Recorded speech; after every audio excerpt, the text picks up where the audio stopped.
എല്ലാവർക്കും ക്രിസ്തുയേശുവിന്റെ നിസ്തുല നാമത്തിൽ സ്നേഹ വന്ദനം. നമ്മുടെ ധ്യാനത്തിനായി പുസ്തക പ്രവൃത്തികൾ 3-ാം അധ്യായം 5, 6, 7 വാക്യങ്ങൾ. പുസ്തക പ്രവൃത്തികൾ 3:5 മുതൽ 7 വരെ. അവൻ വല്ലതും കിട്ടും എന്ന് കരുതി അവരെ സൂക്ഷിച്ചു നോക്കി. അപ്പോൾ പത്രോസ്, വെള്ളിയും പൊന്നും എനിക്കില്ല, എനിക്കുള്ളത് നിനക്ക് തരുന്നു, നസറായനായ യേശുക്രിസ്തുവിന്റെ നാമത്തിൽ നടക്ക എന്ന് പറഞ്ഞ് അവനെ വലം കൈക്ക് പിടിച്ച് എഴുന്നേൽപ്പിച്ചു. കർത്താവിൻ്റെ പരിശുദ്ധ നാമം വാഴ്ത്തപ്പെടുമാറാകട്ടെ. പരിശുദ്ധാത്മാവിൻ്റെ പ്രവൃത്തികൾ എന്ന അപ്പോസ്തലന്മാരിലൂടെ ചെയ്ത സഭയുടെ ആരംഭ സമയത്തെ പ്രവർത്തനങ്ങളെ വിശേഷിപ്പിക്കാറുണ്ട്. ഒരിക്കൽ കർത്താവിൻ്റെ കൂടെ നടക്കുകയും വീര്യപ്രവൃത്തികളെ കാണുകയും മറ്റ് പ്രതീക്ഷകളോടുകൂടെ ശിഷ്യഗണത്തിൽ അംഗങ്ങളായിരിക്കുകയൊക്കെ ചെയ്ത ആളുകൾ അന്ന് കാണിക്കാതിരുന്ന ധൈര്യവും ശക്തിയും ഇപ്പോൾ വളരെ പ്രാഗൽഭ്യത്തോടുകൂടി നടത്തുന്നു എന്നതാണ് അപ്പോസ്തല പ്രവൃത്തികളുടെ ചരിത്രത്തിൽ നമ്മൾ വായിക്കുന്നത്. അമ്മയുടെ ഗർഭം മുതൽ മുടന്തനായ മനുഷ്യൻ, കടന്ന് പോകുന്നവരുടെ നേരെ കൈനീട്ടുന്നവൻ, അവൻ്റെ പ്രതീക്ഷ അവൻ്റെ കൈകളിലേക്ക് എന്തെങ്കിലും ലഭിക്കുമെന്നതാണ്. വരുമാന മാർഗത്തിനായി സുന്ദരം എന്ന ദേവാലയ ഗോപുരത്തിൻ്റെ അടുത്ത് ദിനം പ്രതി ഭിക്ഷയാചിക്കുന്ന ഒരു ഭിക്ഷക്കാരൻ, ഔദാര്യ മനസ്സോടെ നൽകപ്പെടുന്നതെല്ലാം തൻ്റെ വരുമാനമായി സ്വീകരിച്ചുകൊണ്ട്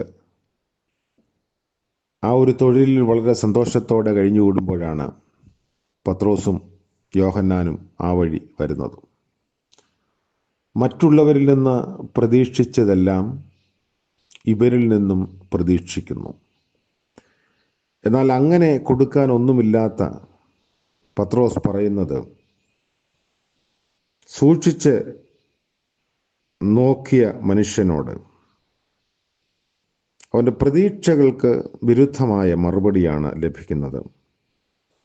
വെള്ളിയും പൊന്നും, നീ പ്രതീക്ഷിക്കുന്ന മറ്റ് സൗഭാഗ്യങ്ങളൊന്നും നൽകാൻ എൻ്റെ കയ്യിൽ അല്ലെങ്കിൽ ഞങ്ങളുടെ കയ്യിലില്ല എന്നതാണ് പത്രോസിൻ്റെ മറുപടി. പ്രതീക്ഷയുടെ തിളക്കം അവൻ്റെ കണ്ണിൽ നിന്ന് മറഞ്ഞു പോകുന്നു. എന്നാൽ ഒരിക്കലും പ്രതീക്ഷിക്കാതിരുന്ന, അവന് അനിവാര്യമായിരുന്ന മറ്റൊരു സൗഭാഗ്യത്തിൻ്റെ കരം നീട്ടി അവനെ എഴുന്നേൽപ്പിച്ച് നിർത്തുന്ന ശുശ്രൂഷയാണ് പത്രോസ് നടത്തുന്നത്.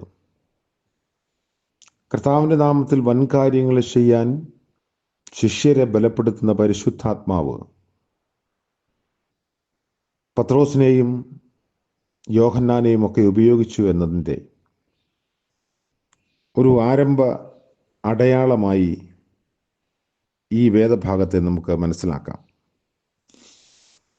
നമ്മുടെ പ്രതീക്ഷയും ആഗ്രഹവും എന്ത് എന്നത് വലിയ ചോദ്യമാണ്.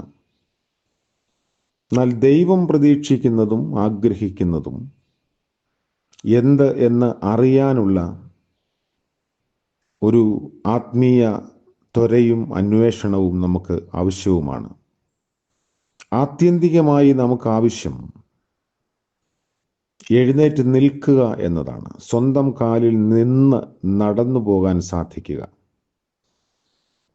അവനെ അങ്ങനെ ഉയർത്തി സൗഖ്യത്തിൻ്റെ കരം നീട്ടി എഴുന്നേൽപ്പിച്ച് നിർത്തുന്ന പത്രോസ്, ഇത് സഭയുടെ മുഖമാണ്. ആദിമ സഭയുടെ സ്വഭാവം അതായിരുന്നു. എഴുന്നേൽപ്പിച്ച് നിർത്തി. പിന്നീട് അവനെക്കുറിച്ച് വായിക്കുന്നത്, അവൻ എഴുന്നേറ്റ് നിന്നു, തുള്ളിയും കുതിച്ചും സന്തോഷിച്ചും ദേവാലയത്തിലേക്ക് കയറിപ്പോയി. ആയുസ്സിൽ ആദ്യമായി ദേവാലയത്തിലേക്ക് പ്രവേശിക്കുന്ന മനുഷ്യൻ. സൗഖ്യത്തിൻ്റെ കരം പത്രോസ് അവൻ്റെ നേരെ നീട്ടുന്നതിൻ്റെ കാരണം വെള്ളിയുടെയും പൊന്നിൻ്റെയും കനമൊന്നും പത്രോസിൻ്റെ കരങ്ങൾക്കില്ലായിരുന്നു എന്നതാണ്. വെള്ളിയുടെയും പൊന്നിൻ്റെയും കരത്താൽ സൗഖ്യത്തിൻ്റെ കരം നീട്ടാൻ സാധിക്കാതെ പോകുന്ന നിസ്സഹായത ഇന്ന് ഒരു യാഥാർത്ഥ്യമാണ്.